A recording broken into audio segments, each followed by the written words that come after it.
दोस्तों आज मैं ऐसा कंपनी के बारे में डिस्कस करूंगा जिसका काफी ब्राइट प्रोस्पेक्ट्स नजर आ रहे हैं, काफी हाई ग्रोथ सामने दिख रहा है फ्यूचर में, और इसका शेयर प्राइस भी पिछला 1.5 महीने में काफी गिरा है from its all time high. तो एट दीज वैल्यूएशंस क्या हमें स्टॉक में घुसना चाहिए, whether we should buy the stock? पर उसके पहले कंपनी का कुछ फाइनेंशियल समझ ले और कंपनी के बारे में भी अपने कुछ जान ले। तो दोस्तों फाइनेंशियल्स का बात करें तो इसका ओपीएम यानी operating profit margin has been around 27% on an average in the last few years, और इसका आरओई यानी return on equity has been around 21%, और आरओसीई यानी return on capital employed has been around 17% on an average in the last few years. Receivable days का बात करें तो काफी हाई रिसीवेबल डेज है, इनफैक्ट 8 महीने का रिसीवेबल डेज है विच इज वेरी हाई। और वहीं अपने अगर वर्किंग कैपिटल का भी बात करें तो वो भी करीबन 6.5 महीने का है। इसका मतलब ये हो गया कि जो भी बिजनेस में इसको पेमेंट काफी समय से आता है, काफी देरी से आता है, इसलिए इसका कैपिटल काफी हद तक ब्लॉक रहता है in form of working capital. Debt equity ratio का बात करें तो 0.2 है। अब देखिए 3-4 साल पहले इसका करीबन ऑलमोस्ट 1 था, अब वहां से रिड्यूस करते गए और अब 0.2 में ले आए। तो मोस्ट प्रोबेबली जिस तरह से काम करिए maybe by next year only हो सकता है डेट फ्री कंपनी हो जाए, and that's a very good sign. यहाँ एक चीज जरूर बताना चाहूंगा कि अपने शेयर मार्केट में बहुत से कम कंपनीज है जिनका कितना high ROC, ROE as well as OPM रहा हो। सो तीनों का combination has been very good for this company. तो आप समझते हैं कि कंपनी करती क्या है। Well the company is into designing, developing, manufacturing and testing of tier 2 defense and space engineering products and solutions in the domain of defense and space optics, defense electronics, electromagnetic pulse protection solutions and heavy engineering as well. इसके products are characterized as IDDM यानी indigenously designed, developed and manufactured. In fact ये India का इकलौता supplier है for critical imaging components such as large size optics and diffractive grantings for space applications. और केवल यही नहीं, this is again the only Indian company which has the design capability of space optics and optomechanical assemblies. अब जैसे defence electronic segment में company provide करती है high performance computing and electronic systems including subsystems for border defence, missiles, tanks and naval applications. In fact, heavy engineering for defense operations में company components provide करती है for rockets and missiles as well. अब आप सोच रहे हो कि कितना नोहा है कैसे कंपनी के पास। Well the company has partnered with technology companies around the world to indigenise advance technologies in the defence and space sectors.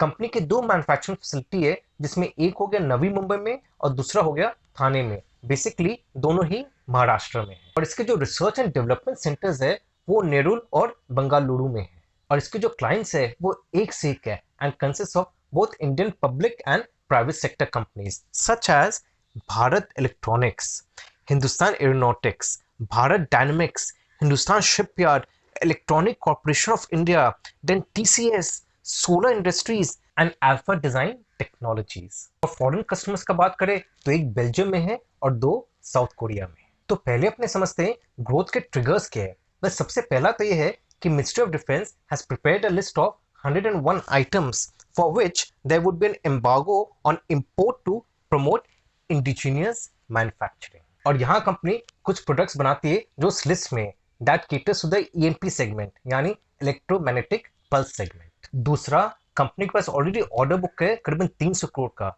अब यहाँ 300 करोड़ का इसलिए मायने रखता है कि इसका टोटल टर्नओवर साल का करीबन 150 करोड़ का है, तो बेसिकली 2 साल का तो ऑर्डर बुक ही कंपनी के पास रेडी है।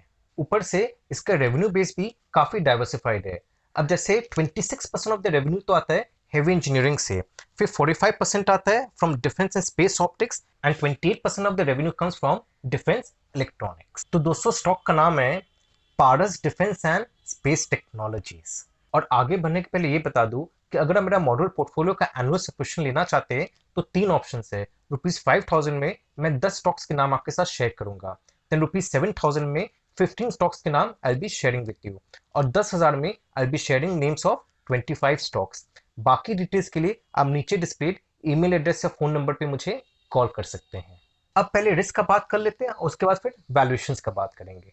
तो रिस्क में सबसे बड़ा रिस्क तो ये है कि इसका वर्किंग कैपिटल काफी स्ट्रेस रहता है, पेमेंट में काफी डिलेज होता है। उसके पीछे सबसे बड़ा कारण है कि इसका काफी हद तक रेवेन्यू B2G सेगमेंट से आता है, यानी बिजनेस टू गवर्नमेंट सेगमेंट, जहां ऑलमोस्ट 50% ऑफ इसका रेवेन्यू उसी सेगमेंट से आता है। एंड गवर्नमेंट कंपनीज का पेमेंट जनरली डिले ही चलता है, और पेमेंट्स डिले के अलावा कॉस्ट ओवरडन्स का भी रिस्क रहता है, क्योंकि contracts are fixed price in nature, और जिस कारण से कॉस्ट ओवरडन होना ही है if there is a delay in failures to meet contract specifications. Finally customer concentration risk तो है। अब 60% रेवेन्यूज कंपनी का टॉप 5 कस्टमर से आता है। उसमें अगर कंपनी एक भी कस्टमर लूज करती है, this definitely going to affect its sale and as well as profitability. और अब वैल्यूएशंस का बात करते हैं। अब देखिए, कंपनी का आईपीओ कुछ महीना पहले आया था और 175 में बेसिकली इशू किया गया था शेयर्स। अब क्या है, लिस्टिंग डे में द कंपनी का share price skyrocket to ₹500। 500 में बेसिकली कंपनी का लिस्टिंग हुआ था, तो आराम से जो लोग को शेयर्स मिले थे उनका 3 गुना कमाई हो गया एक झटके में। And actually the share price rose to ₹1200, 1200 तक शेयर प्राइस गया था ऑल टाइम हाई में, और आज के दिन ड्रॉप होके वापस 700 में आ गए, 700 में। तो 1200 से 700 मतलब ऑलमोस्ट आपका 500 का ड्रॉप हुआ है, एंड दैट इज अराउंड 40% का ड्रॉप। तो अपने को लग रहा हो कि भाई 1200 से 700 हो गया है, मतलब 40% डिस्काउंट में मिल रहा है from its all time high, तो इस प्राइस में तो काफी रीजनेबल लगता है। पर अब ये भूल जा रहे हैं, पी था अराउंड 43, और एवरेज पी के हिसाब से तब ठीक था, पर आज के दिन 700 रुपये है, तो इसका पी भी ऑलमोस्ट 4 टाइम्स है। मतलब इसका price to earnings ratio is more than 150, 150 के ऊपर प्राइस टू अर्निंग्स रेशियो है। अब इस पी में I am not comfortable to own any kind of stock.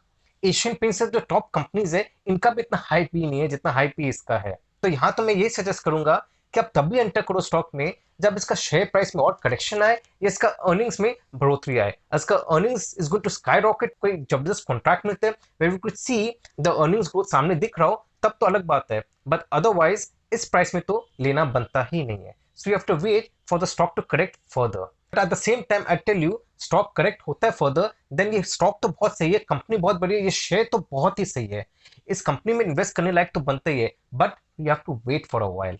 ध्यान में रखिएगा, अपना वॉच लिस्ट में रखिए, मे बी एक दो शेयर लेके इसको ट्रैक करिए, और जब मौका आए तब इस कंपनी में आप जरूर एंटर करिए, तब जरूर इसका शेयर खरीदे। लॉन्ग टर्म में तो ये बहुत सही कंपनी लग रही है। तो दोस्तों, अगर आपको वीडियो अच्छा लगा तो लाइक और सब्सक्राइब जरूर करेगा, और इसी टाइप के मैं और इंटरेस्टिंग कंपनीज आपके सामने लाता रहूंगा।